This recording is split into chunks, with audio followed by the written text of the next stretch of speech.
Hey, we're back one more time for the MMA Prospectus. Maybe the last time. Probably not. I don't know. Depends on how I feel. It's just one of those things that the more I do it,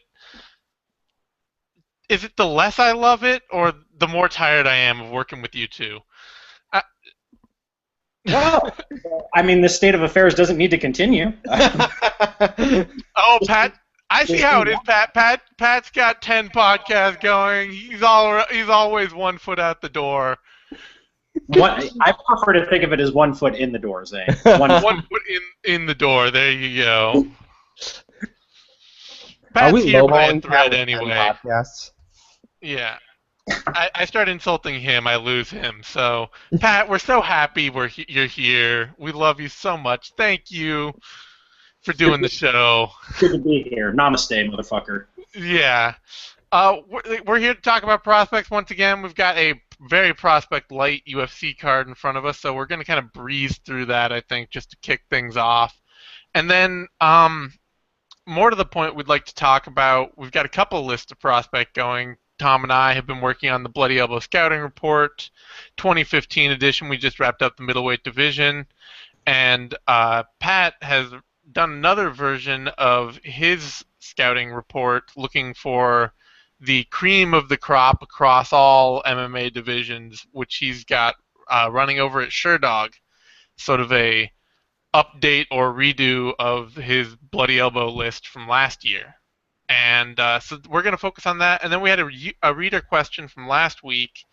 Somebody wanted to know MMA origins or like starting points.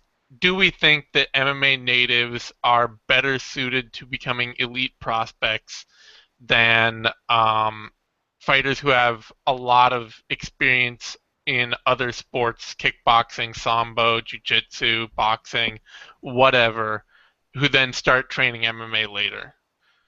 That's kind of the basic framework of that, and we all are highly opinionated on that point, so we'll have a lot to talk over there. So anyway, now that I've stomped all over everyone to start the show, how you doing? How you glad to be here, Tom?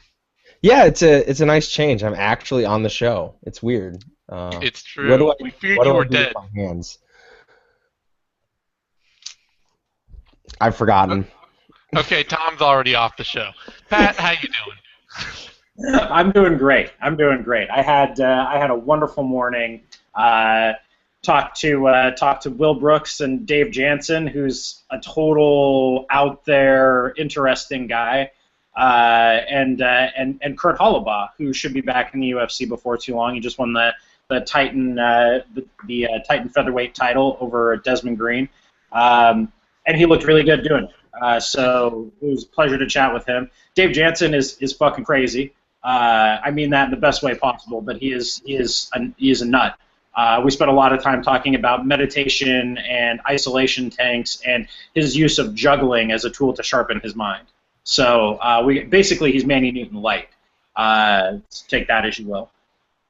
Sounds like we have a new MMA skill to add for our prospect repertoire. We got to be looking for jugglers. Hey, remember there's that full Whoa. contact juggling league out there, guys. That's a whole new ground of talent scouting that we have not even touched yet. Well, there might be something to this because like jiu-jitsu superstar up and comer Keenan Cornelius is a big fan of juggling too. So clearly there's something to this. We need to do a full investigation. We could, but I'll go ahead and leave that to you, Tom. Well, we'll go in depth on it. You know, the whole deal.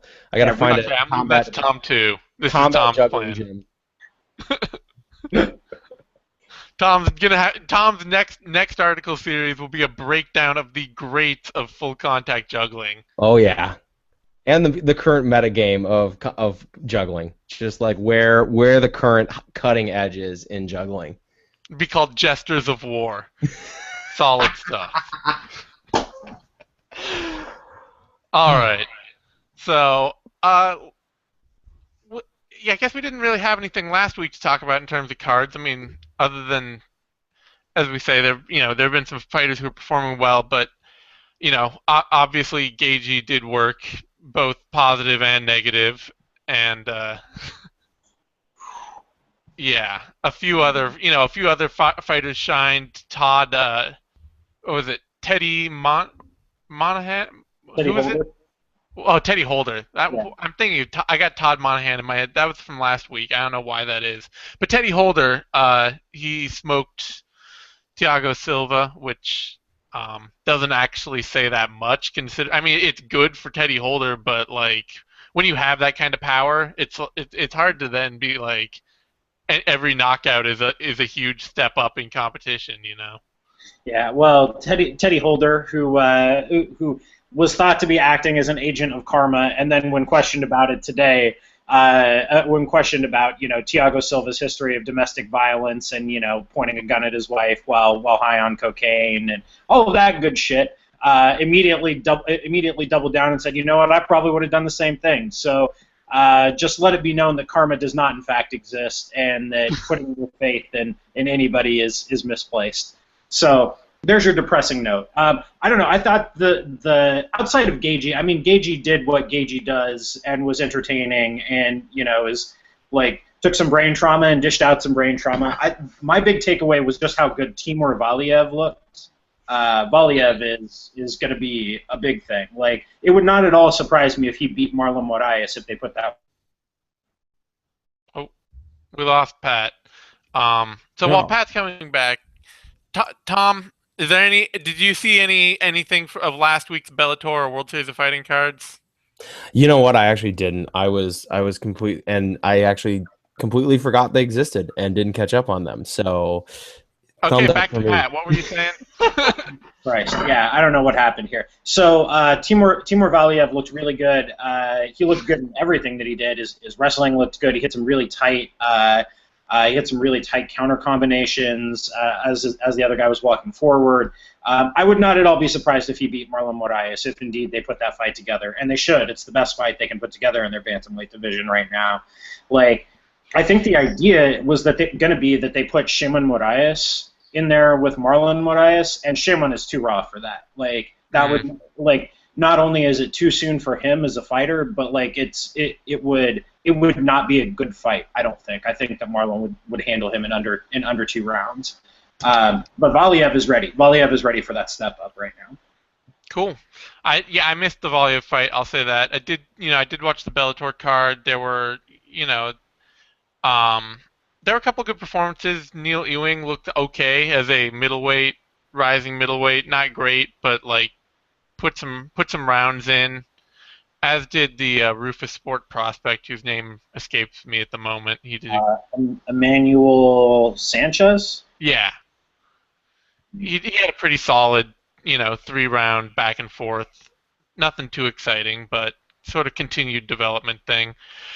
Let's look at this card coming up, because I'm just kind of obfuscating until I can figure out what's interesting about this card. I think the most interesting prospect on it, weirdly, is probably Justin Jones.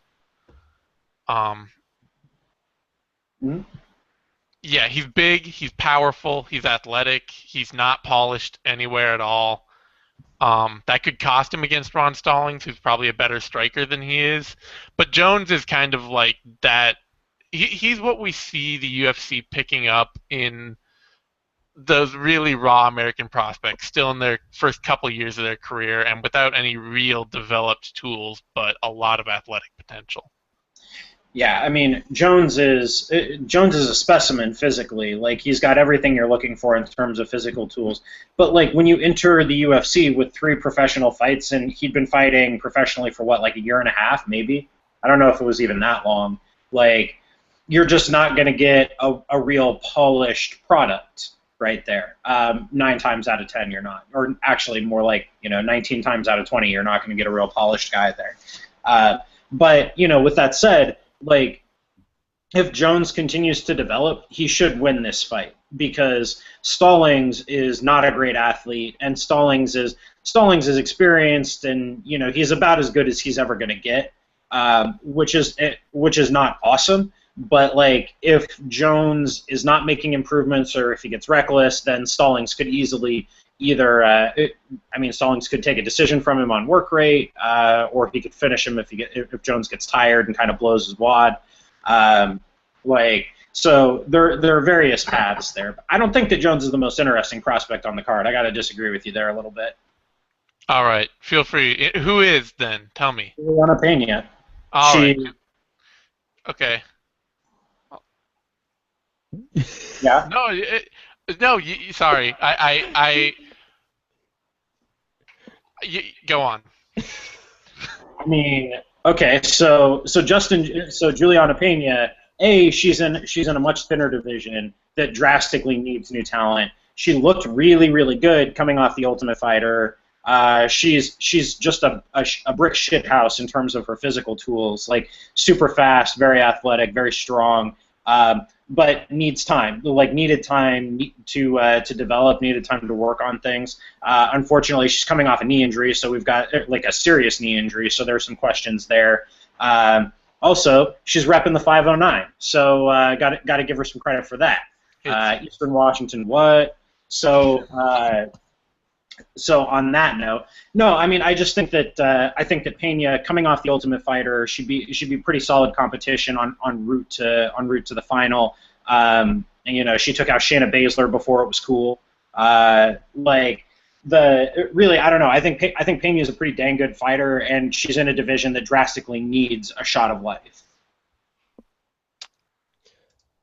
So I'm if I can jump back in, kind of go back over some of the stuff that Pat went over, going back to Justin Jones. First of all, we were talking about how like the level to which American prospects get snatched up. I mean, we got the question again on our number one middleweight that went up today on, well, it seems like you have a lot of international prospects. Justin Jones was snatched up of like a week shy of the 12-month anniversary of his first pro fight. So, I mean, like inside a year, he got put inside the UFC to fight Corey Anderson. And I distinctly remember this fight for its being really, really tough to watch, but kind of in that, like, this is what raw, light heavyweight, or in this case, middleweight prospects look like. I mean, this is what that fight looks like. And I think Justin Jones has the physical tools. It's going to take time. And I think Ron Stallings is kind of a more appropriate matching for him to kind of develop. Pat kind of pointed out nicely, he's not exactly the best athlete. He's been around a long time. And, I mean, Justin Jones lost his debut, but, I mean, Corey Anderson, quite literally, his beasting defies the time-space continuum. So, I mean, what can you do with that? Juliana Pena, she kind of reminds me, her style right now kind of reminds me of Liz Caramouche, where it's some wrestling technique, some ground technique, and a ton of physicality and a ton of aggression. And it's very attritive, and it just grinds you down. And considering that she's quite a bit younger than, if I'm recalling correctly, she's quite a bit younger than Caramouche, I think it will take her further. Yeah, she's 25 currently, so I'm very interested to see what Pena looks like getting back into the cage and kind of getting back into fighting after her knee injury. So I'll be very excited to see that one. And I would kind of agree that those two are pretty much represent the only two prospects on this card I have any interest in. Yeah, I think I guess the only thing I'm concerned about with Pena is really just I don't like the Liz Carmouche comparison fits, but I mean Carmouche was more pretender than contender, I think ultimately. I mean, and she's still actually like weirdly been fighting for less time than Pena. Like she started her career later than Pena did. Which to me, the idea that like that's one of the I don't know if Pena's in the early years of her career because she's been so inconsistent. She's barely fought. She's been, she started in 2009, fought 3 times, didn't fight in 2010, and then obviously was out for all of 2014. And so it's just like, are we basically at the beginning of her career still, or is this somebody who is really 5 or 6 years in and should be getting close to being a finished product? And that's kind of my worry about Pena, is that we may be seeing somebody who's already seeing the wear of training for years and, getting to the point where she should have a lot of her tools developed and she doesn't. So I don't know Well, how high so I am on Pena. your last data point on her was a year and a half ago when she would have been 4 years into her career, when you would have expected her to be not all the way developed. So Yeah. now, jump a year and a half ahead, we don't know what kind of improvements she's made in that period of time. I don't know. I mean, like I get what you're saying, but I think that's awful quick to jump to the, well, we just don't know. Well, we don't know because we won't know until tomorrow. Like, Mm. I, I so, know, and I don't even know that Dudieva is a very good like. That's not even going to be a great measuring stick because Dudieva, while a good athlete or decent athlete and a interesting skilled fighter, is not exactly a challenge for a really aggressive top control ground and pound specialist. You know, she's got a nice submission chain that she hits off her back, but Pena is not exactly easy to submit. And then beyond that, Dudiev is kind of a one-armed fighter, not even like one-sided, but one-handed fighter on the feet. So yeah, but like that's women's bantamweight. I You know. know, like you've got this isn't like lightweight where you can very carefully craft a test for an up and coming prospect to be like, well, okay, so we want to test these aspects. Like you got to work with what you got, and Milana Dudieva is about as good as you can get without giving Pena like basically an elite women's bantamweight. Yeah. Yeah, And when you look at Pena's career, it honestly it looks like more like a Brazilian fighter's record than it does an American fighter's record with like the big gaps where she takes the entirety of 2010 off. She fights once in 2011. So basically like the first 3 years of her career, are four fights that are not really that well spaced out. They're all clumped up in 2009 and then one in 2011, and then obviously she didn't win again officially in professional MMA from 2011 to 2013, because obviously she got on The Ultimate Fighter and went on that run. So, I mean, it'll be interesting to see what she does. But again, I mean, it's women's bantamweight. There's a big drop off, and she pretty clearly can contend below that drop off. So it'll be interesting to see what she does when she kind of works her way into like that upper crust of the division. yeah. I don't know. This is one of those situations where I'm probably just wrong, and I feel bad for being wrong, but I'm just not that excited about Juliana Pena. I need to see her like really just like I need to see her be dominant tomorrow. That would be what I'd like to see. It's just like really just run over Dudieva. Yeah, that would be nice. I mean that's probably the most likely outcome is that Yeah. that's exactly what happens. And if she does, then we've got an exciting new entrant into a division that badly needs somebody to be an exciting new entrant into the division. I mean, like there are things to be worried about with Pena's game, like namely just the fact that she's pathologically aggressive and like gets so caught up in doing damage to her opponent in any way humanly possible that like defense is a complete afterthought. But still, to me, that says like worst case scenario in a division that doesn't have a ton of depth, you can still be close to an elite fighter at 135 pounds if that's your thing. Like, I mean, it works for her. I mean, it works for other fighters. So I don't know. I mean, I think the Carmouche comparison is an interesting one, and I think as far as that goes, we're too quick to write off Carmouche too. Oh yeah. Carmouche has been fighting as a professional for just over 5 years now, and like I think because she got rushed into that fight with Marloes Kunin literally a year after her professional debut, like there was a sense once she'd lost, I think especially to Alexis Davis, like, oh, okay, so we've seen how good Liz Carmouche can be, and it's like if we had said that after, I don't know. I mean, I just think it's one of those things that we consistently rail against with like giving up on fighters Yeah. when they suffer a couple of losses. Like, I don't know. I mean, like, what if the people had said that about Melvin Gillard before, like, in, I guess, Well, like 2006? Rafael dos Anjos. I mean, he's the classic, He, fighter to not give up on after coming in and getting knocked, losing his first two UFC fights and getting brutally knocked out in one. Or Robbie Lawler, Yeah. or I mean, and those guys are outliers, but you could come up, just maybe not off the top of our heads, but like you could come up with a long list of very, very good fighters who have suffered some reversals. Oh yeah. No, it's true, and I don't want to give up on I don't want to give up on it. It's just one of those things like I've never been high on either of them or on either of them, and I'm not yet there. That's kind of where I'm coming from. Well, they're not phenom level prospects. Yeah. Like they're just not. I mean, and like Pena is an interesting prospect, which is more than you can say. Like, I mean, in terms of elite prospects, like we've got some time today because we don't have a lot of stuff going, but like, if you were going to compile a list of women's bantamweight prospects, like the only really elite women's bantamweight prospect is like Pani Kianzad, and that's it. Like there are no like truly elite 135-pound women who are really on their way up. Like I guess Irene Aldana, so I guess that's two. Like yeah.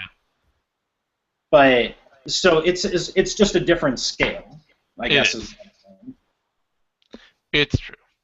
On that note, I'm kind of willing to leave this behind. I was maybe thinking of touching on Carlos Diego Ferreira or Shamil Abdurakhimov.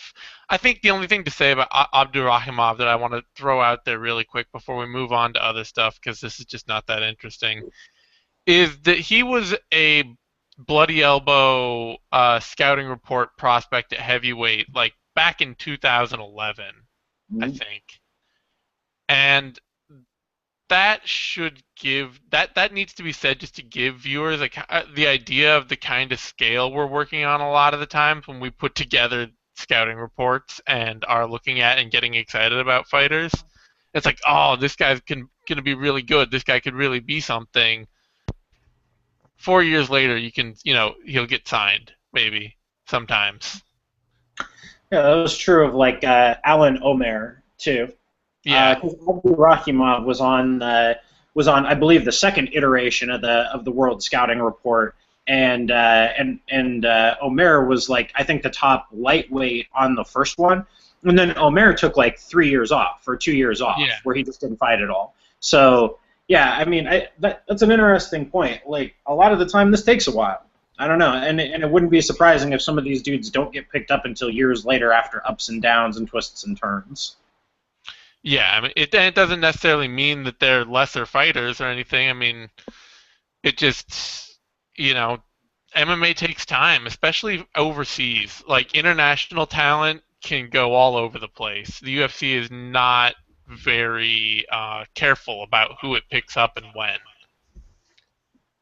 Yeah, I think I was for a while was a big baseball prospect fan. I would get the big fat Baseball America books and like just page through it and look at like baseball prospects and after you got a couple of those years, I mean, there was just you'd obviously get turnover, but a lot of lists you'd see the same guy kind of climbing up the ranks year by year, and it's just one of those things where whatever sport you're talking about, I mean, we have a couple high-profile sports in which, like in the United States, obviously football and basketball, where a lot of the guys, when they get kind of drafted into the professional leagues, you're in there right away, and you do your developing kind of on the big stage with the other superstars of your sport. But it's just in MMA, I mean, there's just such a learning curve, and just the way the sport's structured, it's going to take guys years in some cases to build up the requisite skill set to compete on that upper level. Because I think one of the things I kind of knew it, but watching regional MMA, it really drove home the massive jump in the level of competition that exists out there. And it's not always at the UFC level. Sometimes it's out there at the regional level, but there is a big jump for guys, and it takes a while to kind of step up to that level of competition, and you need a certain mix of physical abilities, skills, and mindset to really be able to hit that level. And everyone kind of makes it to that level at their own pace and in their own way. And it is a good reminder that sometimes when we're talking about guys, I mean, Zane and I will say it in our things, like, it might be a while for this guy. It might be 2, 3, 4 years before we're talking about this guy again. But, everything, or we see key elements that are there that a fighter needs to kind of make that next level. Yeah, I mean, I think especially with a lot of the guys that you two are looking at who tend to be more raw. Like you guys place a lot of emphasis on athleticism, and you guys have plucked out a lot of dudes on these lists, especially at light heavy, especially like at light heavyweight and now at middleweight too, who are really raw and who are only like a half a year or a year into their careers, and they're guys who, even if everything goes right, it still might take them 2.5 or 3 years to get to the point where they're getting signed by a major promotion. Like, and that's not even with like something screwing up or them losing a couple of fights or like, getting bogged down in a contract stalemate. Like, it might just take 2.5 years to develop all their skills. Yeah, and I mean, I think that's to me at least, that's a good practical point to start. Like, and it's one of the things that I wanted to emphasize. I think, we wanted to emphasize over the traditional classic Bloody Elbow scouting report, and maybe even some of what you've been doing, although I think you've been a little more closer to our line on it, although, back and forth on that, is this idea that it's not like, if you did a list of who are the fighters that could walk into the UFC right now and fight in the upper half of their division, that's a very different list. Mm-hmm. And it's not necessarily a meaningful list because you're not then necessarily talking about who's the guy that's going to be fighting for a title someday. You're talking about who's the kind of guy who could be on a main card for a few fights. Yeah. Yeah, I mean, that's why, like, I know that's like, it feels to me like that's a big part of the reason why you guys didn't rank Nicholas Dalby all that high, is because like Dalby could walk in and be competitive with guys who are close to the top 15 at welterweight right now, but he's probably not going to get a whole lot better than that as time goes on. Yeah. Like, like he could go in and he could have a very competitive fight with like, a kind of like on his way to shot Thiago Alves. And you'd be like, oh, that was a really good fight. He's a pretty good fighter. And yeah, he is, but he's probably not going to get a whole lot better than that. Or like Max Nunez on the middleweight list. Yeah. Like, Yeah. If not for his potential durability issues, like he could go in and he could have like an interesting fight with Talis Laites. Mm-hmm. But he's never gonna beat like Yoel Romero or Jacare or somebody. No, we did not want to include Nunez on that list. And I mean, nothing against him. He's a really good athlete, and he's a really solid, like, kind of, a semi-five-tool fighter almost. Kind of big athletic guy who does everything pretty well. But he's not really. There's not that feel of prospect. It feels more like a guy that we've been talking about for years as somebody who could get over, and it just doesn't seem to be happening. Mm-hmm. But middleweight's really kind of dead almost more than light heavyweight. Like there were better guys at the top of middleweight. The fighters at the very top are way better than the fighters at like light heavyweight, which was our other really dead division. But the fighters at the bottom of middleweight were a lot closer to the bottom. It was like light heavyweight, we had some good guys. We had some guys like Carl Albrechtsen at the bottom, where we're looking at him and it's like, he's really raw, but man, is there a lot of potential there. The bottom of our middleweight list, we've got Max Nunez, and he's not raw. He's pretty good. He's about 4 years in, and there's just, he's probably never going to be a top 10 fighter. Yeah, I mean, it was when it came down to like the middleweight prospect list ended up being a lot like the middleweight division, in the sense of you got down to like the 9th, 10th dude, and then it just fell off a cliff. I mean, we were kind of looking when we were trying to settle who was our like 10th spot. It was a guy off the Italian MMA scene, and a guy who bombed out of Tough Brazil and Nunes.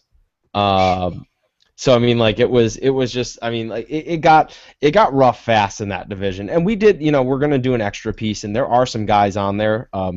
There's a Ukrainian I really liked that on there that looked like there were some good athletes and some good fighters in there, but man, after looking at stuff like welterweight and featherweight, where you're going down and you're even after you get outside the top 10, there are guys like, man, if everything went this guy's way and he got on a run, he could be a player in this division, and it was not that way in it was not that way in middleweight at all. Yeah, I mean, I think middleweight is kind of in a position where it's like a weight class apart. Like, so prospects on the way up who are going to end up fighting at middleweight, and there were a few guys like this on your light heavyweight list. They're guys who walk around at 215, who, they walk around at like 215 or 220 maybe. By the time they're fighting at the highest level, if they're like at a big camp, and they've got a solid 10 weeks to cut weight, and they've got a nutritionist, they're going to be at 185. Like, Yeah. But then on the other hand, welterweight is so deep that there are a lot of guys who come from big camps already, or who are like more developed in their careers, who are already fighting at welterweight, and they're going to be welterweights forever. So it's not like you have a ton of those guys who are fighting at middleweight and then they're going to cut down later. Like, Yeah, they're either welterweights or they're light heavyweights who are going to cut to middleweight, but there are very few guys coming up who are middleweights. I can say one of the challenges that Zane and I have been categorizing certain guys on like, well, what weight class is this guy?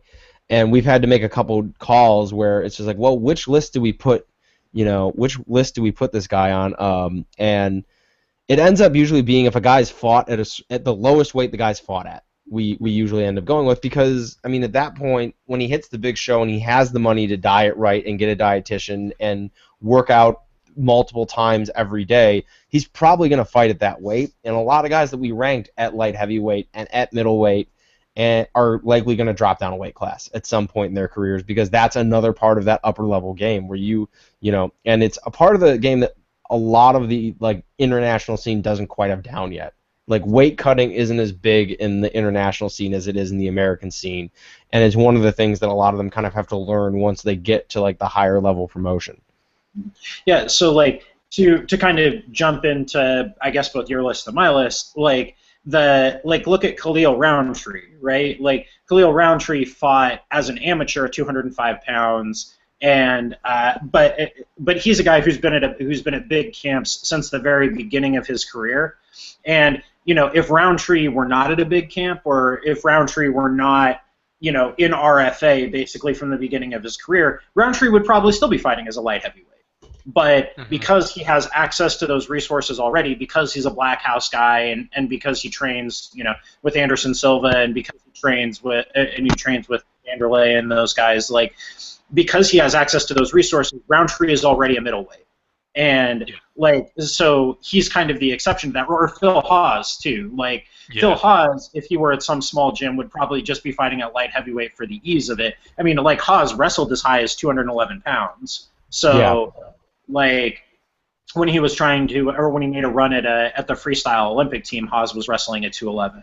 So, like, you see those two guys as examples of what everybody else will eventually look like if they had access to those resources. Well, and Roundtree is an example of something we were talking about before the show. He is literally a guy who joined an MMA gym to lose weight. I mean, he was up around 300 pounds, and then as he shed the weight, it turned out he was just an absolute killer striker. And he ended up being pretty good at this. I mean, we were kind of talking about the like how the gyms have guys who are kind of a little too old to get into the game, but like join an MMA gym, and they end up being, or like a kickboxing gym or a jiu-jitsu gym, and they end up being pretty darn good at it once they get in shape, but it's just like kind of too late for them to get into it. And Roundtree, I mean, he joined at the perfect time. He's now 25, and he had a long amateur career, and I think a good portion of that was just getting him into shape. And now he is an absolute physical monster. Yeah, I feel kind of bad now because I realize after now that we've written, we wrote up that whole scouting report on him. We didn't make the obvious comparison to him between him and Junior Dos Santos. Oh yeah, Yeah, that. That's like the super obvious comparison for Khalil Roundtree. yeah. I Yep. mean, that actually makes a lot of sense. Except, in Brazil they don't have amateur MMA, so like Yeah, Junior was fighting as a professional from the very start. But like, yeah, that actually makes a lot of sense as a comparison. God, because it yeah, wasn't Junior Dos Santos like 290 pounds when he started training, and like yeah. he didn't He was a even big box fat yet. guy. Yeah, and he like he was a junior. Okay, imagine this: Junior Dos Santos was a fat dude with a ponytail. Yep. Like that was Junior Dos Santos when he started training. That's why he got the nickname Cigano's Gypsy, is because he Yeah. had that fucking ponytail and his coaches were making fun of him. Yeah. Like so, but yeah, I don't know. So speaking of Roundtree, you guys had a little disagreement about where to rank him, didn't you? I wouldn't say disagreement so much as kind of on my first way through the prospect list, my first watch through, I had him higher on our list, and then kind of going back and on the second watch through, it was really kind of more me just revising my position on him, being like, I actually like Hawes a lot better than I like Roundtree.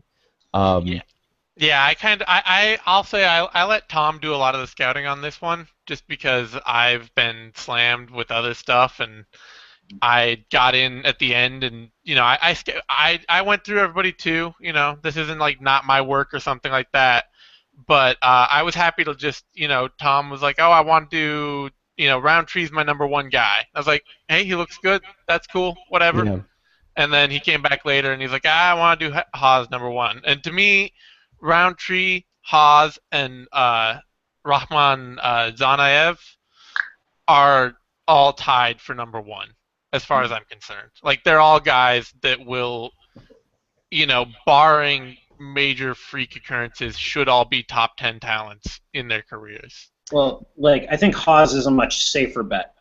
Yeah.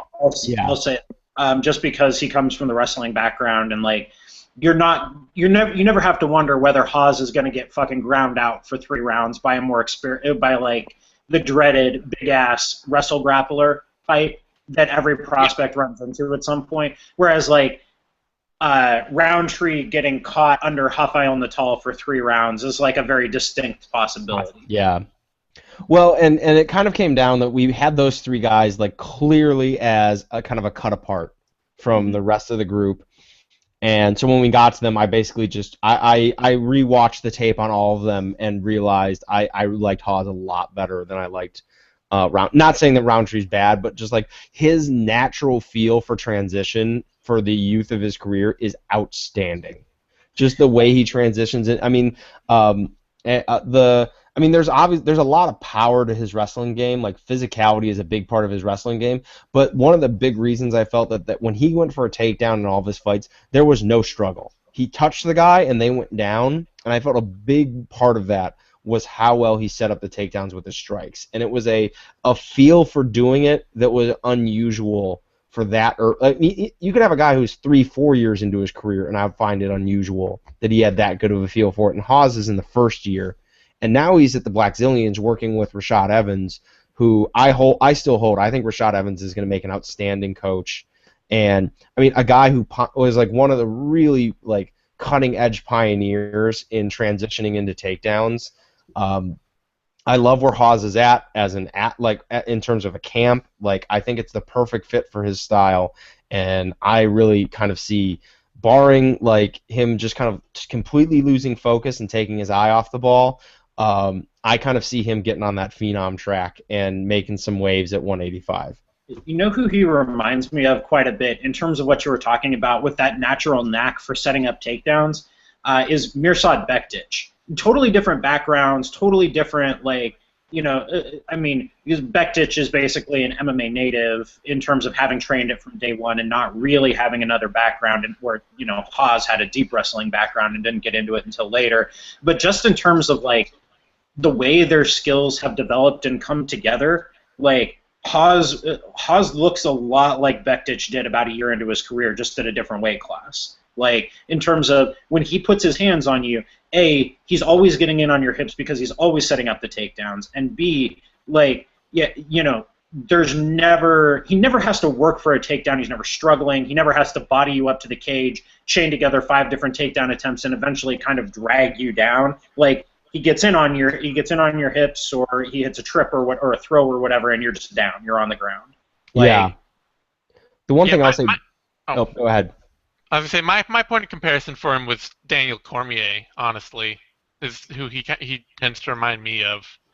It's just that sort of like, especially like early in his career when there was just like no work involved in anything Cormier did at all. That's kind of how I feel about watching him. Touch and you go down. Yep. I will say the one thing Bektic has on Hawes is Bektic just murders people on the ground. I mean, just beats the hell out of them. And Hawes' ground striking is not super impressive. It's actually really pitter-pattery compared to he thumps on the feet. He can throw some leather on the feet. It's not super technical, but there's definitely power in his hands. And a lot of that kind of disappears once he's on the ground. But I mean, he's got an awesome picture of a flying knee, so that he's got that going for him. Yeah, I mean, I think that in Hawes' case, that doesn't. I don't think he's real comfortable in his base from top position. I think that's the root issue there, and it speaks to how inexperienced he is. Like that, a lot of wrestlers early in their careers, they get you on the ground, and they're almost happy to let you futz around and move and squirm, and they're just going to hit you as hard as they can. And if you get away, you get away, and that's okay because they're going to drag you right back down. Whereas Hawes, it feels like, is a lot more focused on keeping you down. Like, he gets you down and he's going to keep you there, and you're not going anyplace. But then, he's going to wear you out and try and pass. Like, I actually think he's got a lot more focus on submissions from the top than you expect from a guy who's that early on. Like, he seems very focused on, like, okay, I've got him to the ground. Now I'm going to pass. And like getting the progression in his head of what he's supposed to do, like, which kind of detracts from his ability to just do stupid, violent things. Yeah, he pays a great deal of attention to the positional hierarchy, and he advances to mount, and then he just crushes guys' hips, and they just cannot move underneath him.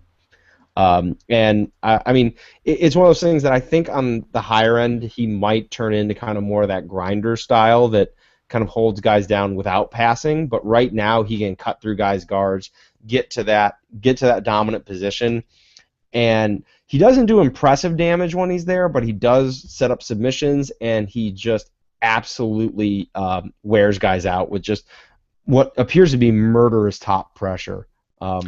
It's hard to pick up on that in video, but it looked bad. It looks awful being underneath him. Yeah, and I mean, I think the big part of that too is that you watch a lot of tape on a lot of great fighters coming up, and with a few exceptions, they're rarely not looking like just absolute dramatic killers. A lot of them just look like they're crushingly impossible to deal with. They look like guys who can just take you down and wear you out and are just a step ahead of you athletically at every turn, and that's more what Haas looks like. I mean, it's that having that athletic potential where even when your technical skills aren't there yet, your opponent just doesn't have a chance to do anything at all to you. Yeah. So, I'm definitely, I'm excited about Haas. I'm glad he ended up being our number one guy. I think that ended up being the right choice. And obviously we'll talk about it a little more here once Patrick gets back. But what did you think of Patrick's list here, Tom? That Patrick put together of his top 10 upside picks. Well, I think overall, I think he did an excellent job. Not just because it was a whole bunch of names that we also have brought up on ours. I think the number one pick right now. I mean, Tom Duquesnoy is like the slam dunk pick. Like, you can't not pick him. So obviously I love him at number one. I can't wait for him to get a big time contract. And obviously I think Phil Hawes very deservedly is on this list. I think Khalil Roundtree is we didn't really talk about it much, and we're still in our top 3 of our list also, so we might as well say I think he's got an incredibly high ceiling. I also think he has an incredible high potential to be like a major bust, like Hmm. Alexander Houston level, like just doesn't pan out. He could be like the mutant, like interconnecting like Chris Weidman with Anderson Silva if he like really everything works perfectly. But the big reason he ended up at number 3 on our list is because of that. Like, I think you and I both kind of felt that he has. There could be a very low floor with him. The ceiling's very high, but the floor is also very low. And Yeah, well, when obviously, you're talking about somebody who comes in without a lot of other, combat sports experience, somebody who comes in out of shape, who starts his career as a fitness regime, and then who has a lot of natural power. And the power is one of those things, like, it's a great, when they say it's a blessing and a curse, as the old cliche goes. In MMA, it tends to be true just because a lot of really powerful strikers tend to not end up being technical strikers because they don't have to be. yeah, And so I definitely think, Roundtree's on the right pace to develop a lot of technique, but there is that potential that as he continues to knock out fools, he may just at some point coast. Yeah, the thing that really worries me about Roundtree, or about Roundtree's striking style specifically, is that he's very much a counter striker, Yeah. and it's possible for guys who he's either a counter striker or an out fighter, depending on how you want to think about it. But in either case, he's not going to crush you with volume. He Hmm. wants to land. He wants to land knockout shots. Very much like, very much like Anderson Silva and Lyoto Yep. Machida, two guys that he spends a lot of time working with. Like, he's not going to, work you over with really slick punch kick combinations, and he's not going to get a really nice combination flow going where he's pushing you back to the cage and 3 punches and a low kick. Like, that's not his thing. And with a guy like that, it's going to be really easy to lose random decisions that you shouldn't lose just because you don't throw enough. That's a problem for fighters of that type, regardless. And also when you get to a higher level of competition, unless you have just disgusting timing and sense of the range and disgusting power, like, there are going to be dudes who are just so durable you can't get them out of there. Like everybody remembers Pettis Guida. And so there's a risk that if Roundtree doesn't pick up the pace, or another guy who came in recently who kind of fits this type is like Leon Edwards, who's Hmm. fighting on the Poland card. Very similar, like Edwards probably could have won that fight against Claudio Silva in his UFC debut if he'd just thrown 2 strikes a minute more. If Yep. he'd just thrown 15 or 20 strikes more over the course of that fight, he could have won. So that's always a risk for guys like that. But then on the other hand, the ceiling is just ridiculous. He could legit be a champion in that division because of his speed and his size and his athleticism and his power and his kind of striking intangibles are just off the charts from what you would expect with a guy who only has 2 professional fights under his belt. Like, his ability to understand where he is relative to you in the cage, his understanding of space, his understanding of timing, and when to throw the shot, all of that is just ridiculous. It's off the charts. So we're talking about your list here now, just because even in case you missed that while you were out of the room. Mm-hmm. Um,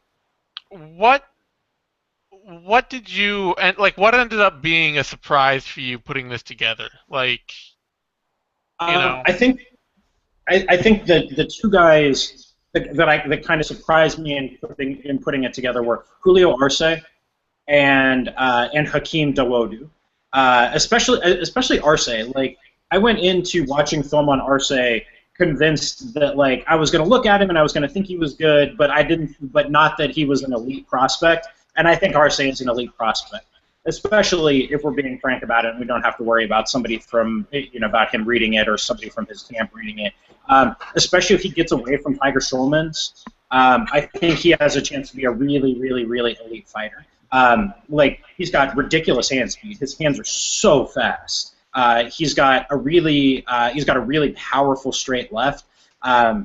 And he is a guy, unlike Khalil Roundtree, he is the guy who will just bury you in volume and just bury you in these crisp, long, straight lefts right down the pipe. over and over and over again until either he wins a decision or he knocks you out, one of the two. He's also a really strong clinch fighter, really good control, and knows how to grind. Like, he's got some nasty to him that I like. And you know, the only thing to me is, like, I wish he'd work the body a little more, and I wish he'd jab a little more. But those are like small things. I mean, I was surprised by how much I liked his game. Yeah, I would say, you know, obviously in preparation for the show, I went down Pat's list and watched tape on the guys that I wasn't familiar with, and Arce was one of them. And the first fight of his I watched, I almost like did a double take where I wasn't sure which guy was which, because I think it's the most recent fight where a guy comes out in like a straight up karate stance, and for a half second I'm like, it's the Tiger Schulman guy who's coming out in the karate stance, right? And kind of as I watched, like, Arce, his boxing is really quite good, and the volume was there, which is something that not a lot of Tiger Schulman guys have, is kind of like aggressive volume striking. So all in all, I ended up really liking him for all the reasons that kind of Pat said. Really accurate striker too. Doesn't miss the mark very often. Not anything outstanding on the ground, but his style, he doesn't need to be. He needs to be good enough to get up, and at this point he is, and he has had some tough fights. I mean, he was in, Ring of Combat out on the East Coast. They don't mess around. They put in the prospects with tough fighters and test them, and so far he's passed all of his tests. Yeah, that's you gotta have a lot of respect for what Ring of Combat does as a way of as an organization that develops prospects. They don't give you easy fights, and it's not uncommon to see guys who come up through Ring of Combat to have a loss or two, but that's okay, you know. But so Arce's got a fight coming up in June, and if he wins that, I would be really surprised if he didn't get a step up in competition, if he didn't get a call to the UFC after that. Given the long-standing relationship between the UFC and Ring of Combat. Or even, like, I actually kind of thought that it wouldn't have surprised me if he'd gotten a shot on this coming Fox card. Like, if one of the bantamweights on the card had pulled out with an injury, it wouldn't have surprised me at all if Arce got the call for that. Lou Neglia is, like, very open about, oh, you know, if the UFC offers you a fight, I'll let you off my card. I always know there's more talent that I can find. Like, I'm not worried about it. So I kind of thought that would happen here, but it didn't. So Arce will probably fight once more there and be out. What do you guys think of Hakeem Dawodu? Because I know he wasn't really on your radar. Yeah, he was somebody that we just missed in our featherweight scouting. Well, and also because we were kind of ignoring World Series of Fighting guys, just because it's a major TV platform, and we're kind of trying to find guys who aren't on major platforms yet. I like him a lot, though. I mean, he's got he checks all the boxes for what you want to see out of an elite potential fighter. You know, he's got the deep technical base in one art that's going to carry him while he develops everywhere else, and the ability to apply that in a way that doesn't just, you know, he's not like Melvin Manhoff out there where you're like, yeah, you're a great technical kickboxer, but anyone who can take you down will beat you. You know, he's got the ability to stuff a takedown, to work his way back to his feet, to, you know, have the general MMA skills behind his Muay Thai to make him more than just a dangerous striker down the road. Yeah, I mean, you know, to speak to the depths of his kickboxing credentials, Lion Fight had him scheduled to fight against a really experienced Thai guy named Malapet last year, and the only reason that fight didn't go down is because I think Dawodu got injured like a week and a half before the fight, and that probably would have been a competitive Muay Thai fight, like, which says a lot about how good Dawodu actually is. Like, if you watch him in some of his Muay Thai fights, like, he is a legit dude. He would have been competitive as a 145-pound kickboxer against real good guys, which is not really something that you could say about like Shimon Moraes, who had a lot of Muay Thai fights and had been to Thailand and fought at Lumpini and fought at Rajadarman, but like, I don't think you could have put Shimon Moraes in there with a legit world-class Muay Thai guy and expected him to do well. with that said, like Moraes' striking style translates very well to MMA, and he's an MMA prospect and not a Muay Thai prospect. But like, Dawadu is a much more legit high level kickboxer. Yeah, I always say the guy Marias, watching him, of all the guys, I feel like he's got some ways to go in terms of the wrestling. He in a couple fights got ragdolled on the Brazilian scene, which isn't good. But obviously the striking and his clinch fighting's good, his striking's good. He's a good athlete. He's still pretty young, so I definitely think he is a good prospect. Of all the guys, he was the one I was least liked on your list, but that's not a huge indictment because I mean the guy can obviously fight. I was just most concerned about his wrestling, kind of going over his fights. Yeah, I mean, he got taken down by Pedro Nobre, who took down Yuri Alcantara with great ease in his one UFC fight. So, yeah, I mean, like, yeah, I'm not quite as concerned about that. I think Moraes, to me, is the kind of dude who's going to take a little time. Like, I think I think that he might be mistaken for an uber prospect given his pedigree. He's a Team Nogueira guy. He's actually in Los Angeles right now working with Anderson Silva and the Black House dudes. So, given his pedigree, you might mistake him for a phenom type prospect, and I don't think he is. I think he actually needs probably 2 years of fighting regional dudes before he's ready for like a big step up in competition. Like he's one of these dudes who's at real risk for getting rushed when he shouldn't be.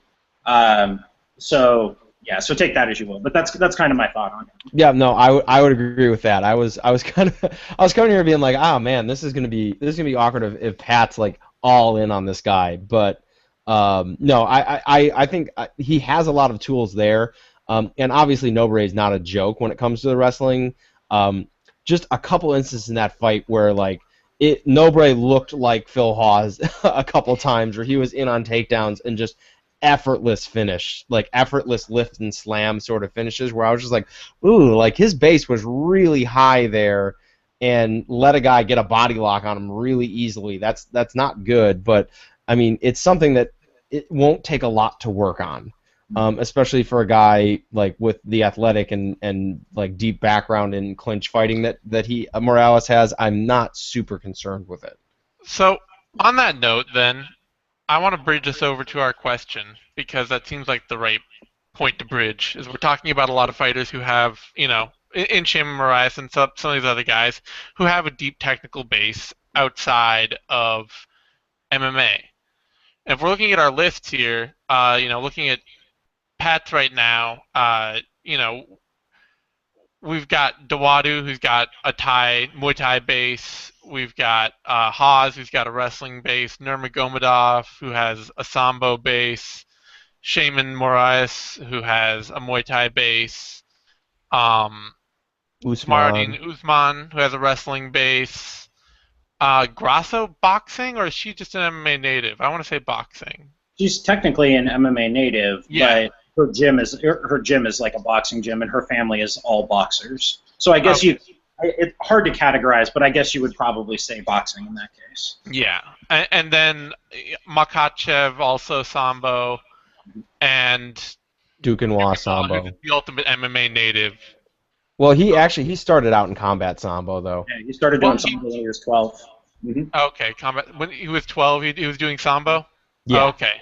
But he was always doing it with an eye for MMA, wasn't that the thing? Like the whole goal for him was always MMA. He wanted to be Fedor, so he started in combat Sambo with the idea of getting into MMA. Yeah, that's a little different. Like yeah. I would, But so the thing, and for our middleweight list, we had some guys like some guys like Strahinja Gavrilovic, and maybe Andrew Todd Hunter, some guys like that who are basically MMA natives coming in, Army combatives for Todd Hunter. But our top guys, Roundtree is really he's the MMA native in our top guys. Otherwise, we had Phil Haas and Donaev, who's a Taekwondo and Army combatives fighter. And in in Russia, Army combatives, I'm much more willing to call that its own thing because their hand-to-hand system is much more competitive Yeah. than the U.S. hand-to-hand system. I would say, it's much more like being an Army combatives hand-to-hand champion in Russia is kind of like an honor that people talk about. Yeah. It's also it's a rule set. I mean, like, it's Yeah. a rule set that people compete in. It's basically combat sambo. Combat sambo striking is like full contact karate inspired. Hand to hand is point karate inspired. Yeah. So we have all these fighters. Most of them have a background outside of MMA, a deep background outside of MMA. And this, for me, we got this question: do we think that MMA natives are going to take over the sport? Because it's a common talking point from the announcing standpoint, and it's something like I remember even your interview with Faraz Sahabi. He's sort of like MMA natives are the future. We're going to get these guys and we're going to train them up from nothing, and we're going to make them great fighters. And my I've never quite bought that. And I think the big reason is because I don't know at what point MMA is ever going to be the first stop for young athletic talent. Like, kids will get into kickboxing, kids will get into jiu-jitsu. In Russia, kids will get into sambo, they'll get into wrestling, or even into boxing. They'll get into all these things. And I don't know that MMA is ever going to be the default first stop for athletic kids. I would probably say that we're probably going to get the most MMA natives out of Brazil and Russia. Mostly because, well, Russia, it's going to be a mix, but they are actually starting, like, they're actually getting a state-sponsored push behind MMA there. In the U.S. and, like, Canada, and most of Europe, I don't feel like we're ever going to get to the point where MMA natives are, like, the majority of the fighters being produced, just because there's not really an infrastructure to, like, produce athletes in that. It's not a super supported sport. You're gonna get genetic freaks. You're gonna get your George St. Pierre's, but more likely a guy with those kind of athletic talents as a teenager is gonna get into something else first. Yeah, I mean, I think that, like, so I'll say, like, I think Aaron Pico is the counterpoint to why we're not going to get those MMA natives in the U.S. I very much agree fundamentally with what you were saying, Tom, and I think that Aaron Pico is the reason why. Like, I think that we'll get a lot of dudes who do other combat sports at a high level with the idea of getting into MMA, but they're going to do other things first. So we'll have dudes who are like, yeah, I always wanted to be a fighter, so I wrestled and was a 4-time state champion wrestler in high school. And then as soon as they turn 18, they start training in MMA, but they still have a 4-year wrestling base before that.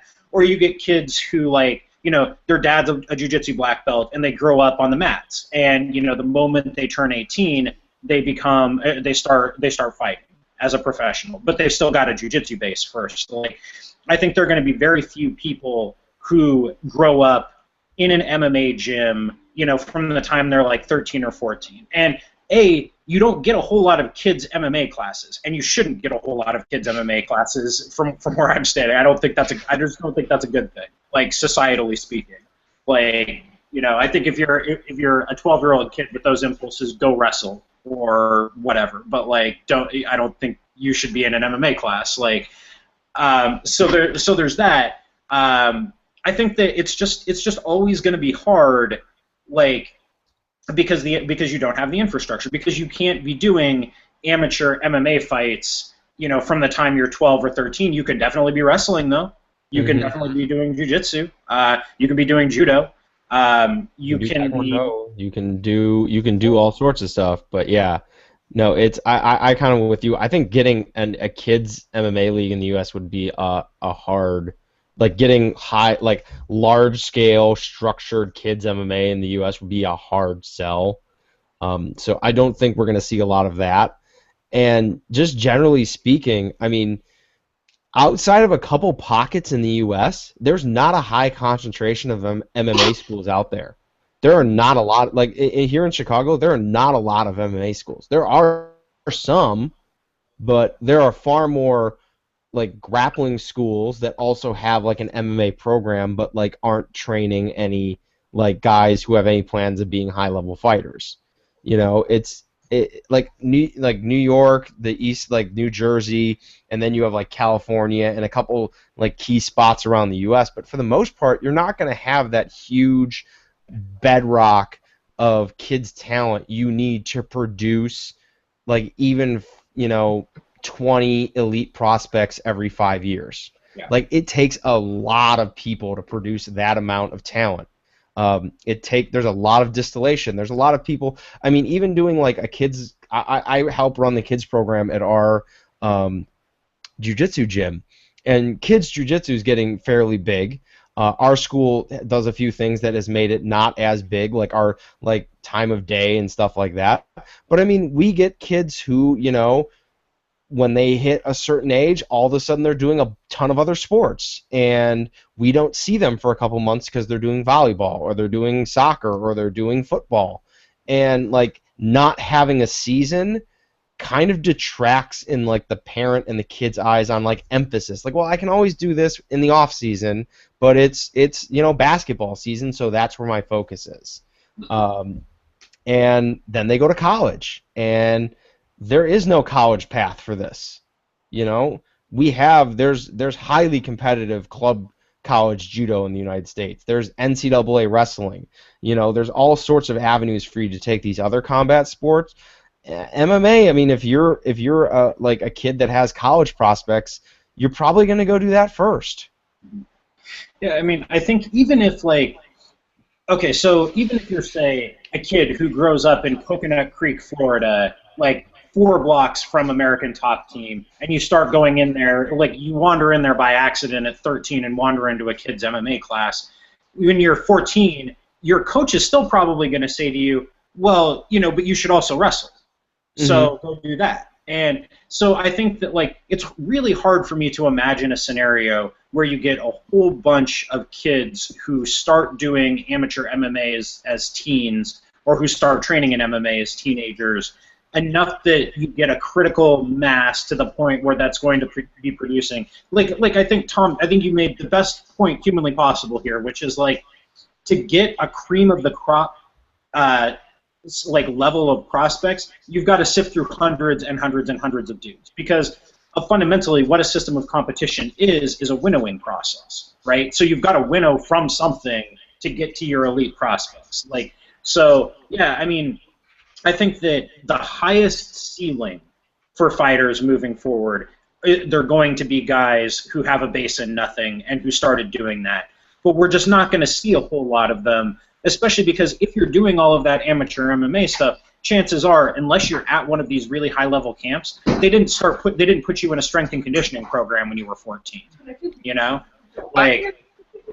There's a couple other points actually that I'd like to say with that too. Is that I mean, MMA classes anywhere are not cheap. They're expensive, but at big camps, I gotta imagine they're really expensive. Really very expensive. And if you're starting to train at age 13 at Bob's local MMA gym, because that's the one that you can afford and that's around and that's where you're gonna start, that's not providing you a solid base in the sport. That's not oh, see, he's an MMA native because he started learning at his local grappling gym at age 13 and became, learned all MMA from that, and it's great, now he can't wrestle. Yeah. So the ability for big camps to bring in a lot of kids early and coach them up and find parents who want to spend their money on that and are willing to pay $200 a month for MMA classes for their kid, that's kind of a limited talent pool you're drawing from right there. Yeah. It's also something too that personally, I think that the best time to get started as a fighter as a pro is in your early to mid 20s. like that's probably the time that from day one forward, turning pro going forward, you're most likely to be in your physical prime for your biggest fights. And not only that, but not make a whole bunch of stupid decisions on the way. Like be old enough to be able to handle yourself and be able to figure out and learn all the stuff you need to learn and take all the training you need to take. Whereas you see these guys who turn pro at like 17 and 16 and they flame out early. They don't, or it takes them forever to develop, and it just seems like 8 or 9 years in, they're starting to get to that same point as a pro, where other guys who started when they were 25 are at 3 years in. Yeah, I mean, I think that's a good point. I mean, like look at okay, so we have some concrete examples of this, right? Like look at Jordan Meehan, right? So Jordan Meehan started training when he was 12 or 13 and started doing MMA from the time, like as an amateur. I think he had his first amateur MMA fight when he was 14.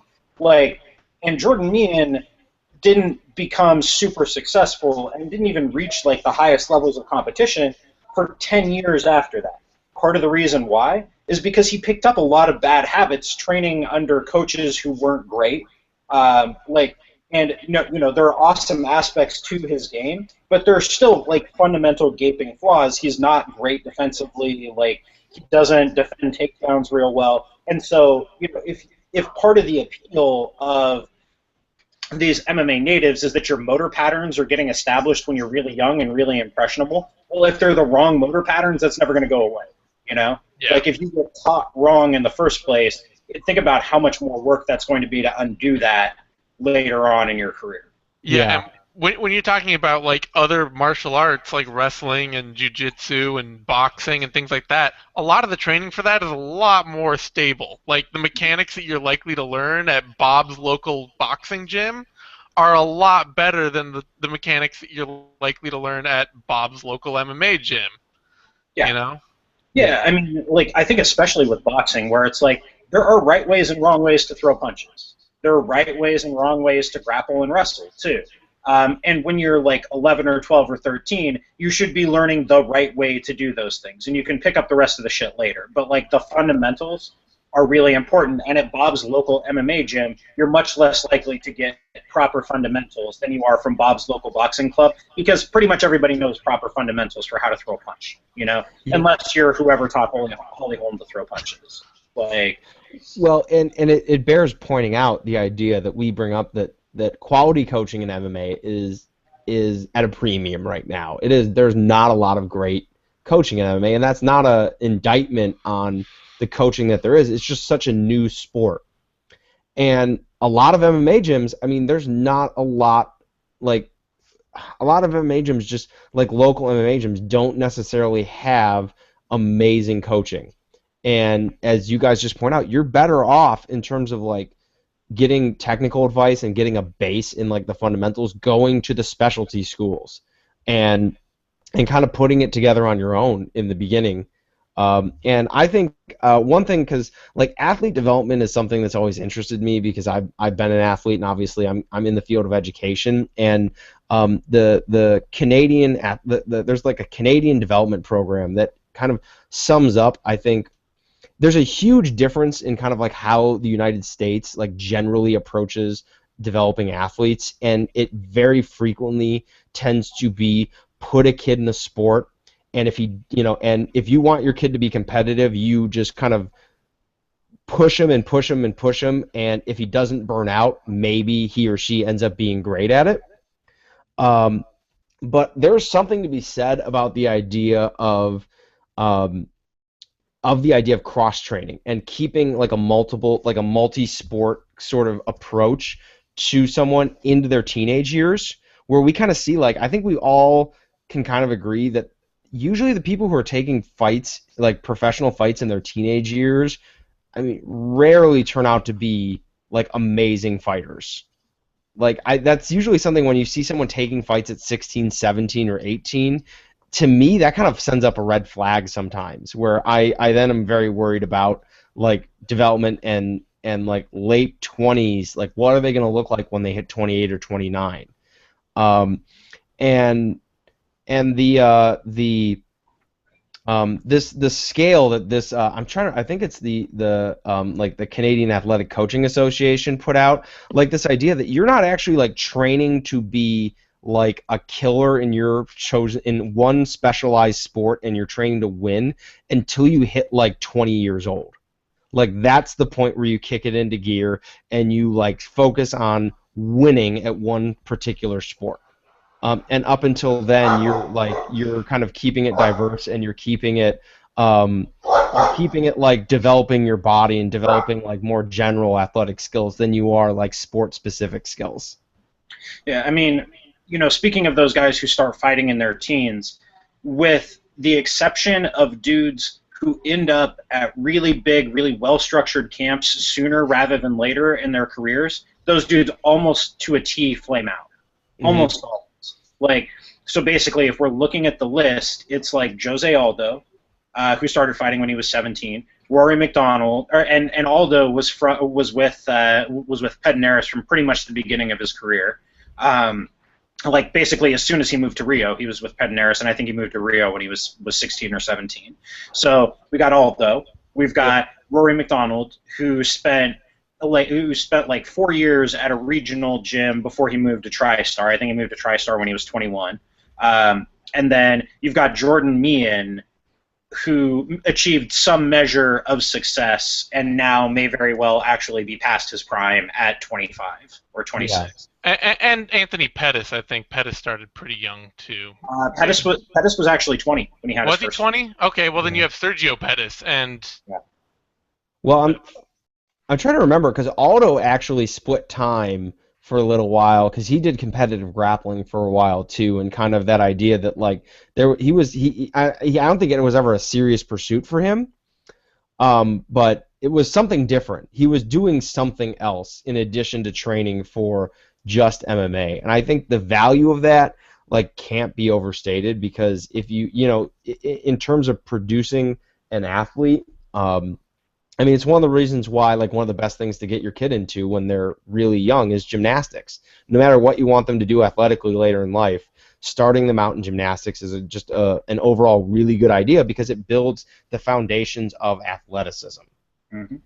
Yeah, I mean, I think that what we're going to end up with is a bunch of dudes at the highest levels of MMA who, not very many of them were just doing MMA from day one. They're going to be hyper-athletic kids who got into one of the constituent arts. It's going to be like some hyper-athletic 13-year-old who got really into grappling, and was like a black belt world champion by the time they were 21 or 22, and then was like, oh, okay, well, I'll take MMA fights starting when they're like 20 or so. Well, or like, oh, sorry. No, go ahead. I was saying, you look at most even like very successful. Players, sports stars in baseball, basketball, football, whatever. You look at most of them as kids, and they were like, 4 sports stars in their high school. And what they really ended up doing was they ended up picking the one that would make them the most money. Mm-hmm. Yep. And, MMA, like, that's something that MMA is a lot less likely to do for a long time. Like attracting those, but those are still like the kind of talent that you want. You want like the 4 sport star who chooses to wrestle, or chooses to grapple, or chooses to box, or chooses to kickbox. Maybe who gets kicked out of high school because he does drugs and steals cars. Like that's always a good way to get into MMA. But that like a lot of you do tend to see a lot of the guys who tend to be really successful eventually down the road as athletes. Very few of them started out were just like, oh, I started wrestling when I was I started playing baseball when I was 12 and baseball was the only thing I ever did. It was like, oh yeah, and I was also my high school star quarterback, and I had a better contract offer from baseball. Yeah. Well, and I think this is a reason why that the NCAA wrestler will always be a part of the sport, because you're basically getting. I mean, I did an article on the infrastructure of wrestling. I mean, you're taking at the end of like coming up in June, there's going to be 250,000 high schoolers who wrestled for that school year. And a certain number of them graduate, and then only like less than 1% of them can hope to make a NCAA Division I team.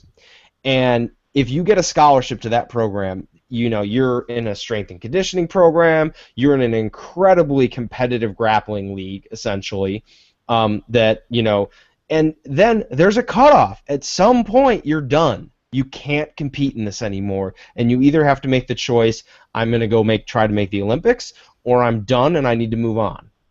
And, you know, those guys, they have scholarships, so they don't have that much in the way of student loans to pay. They're already used to living lean, and I can tell you, having been a college athlete, it's a really fun lifestyle. Like, it's a lifestyle that you can not want to give up. Like, you know, you got to be that weird sort of person that legitimately enjoys training twice, 2-3 times a day, and like only being home to fall asleep and eat like the really cheap meal that you were able to buy. But that's going to constantly create some people who are interested, some high-level athletes who are interested into going into MMA because either they're not necessarily good enough at the freestyle or Greco-Roman game to have a real chance of making the Olympics, and going into a regular job is just not for them, and they don't feel like going into wrestling coaching yet. Yeah, I mean, you've basically described the entirety of Team Alpha Male. Yeah. Right? Yep. I mean, that is why the NCAA wrestler is never going to be a thing of the past and not replaced with these MMA natives, because it is always producing guys every year. Mm-hmm. Yeah, it's absolutely true. And it's going to be the same deal with Sambo and Judo and freestyle wrestling in Russia, too. Like, yeah. It's just exactly the same thing where you have massive reams of dudes, especially most of them from the North Caucasus, where literally everybody does that. Literally everybody trains in combat sports at some point in their lives. You're just going to always get a massive overflow of those athletes. Like, so, I mean, so I guess if you're in Holland, like, if you were an aspiring gym owner in Holland, you would find the dudes who wash out of, like, B-class kickboxing and say, want to give MMA a shot? We've got a wrestling coach. We've got a grappling coach.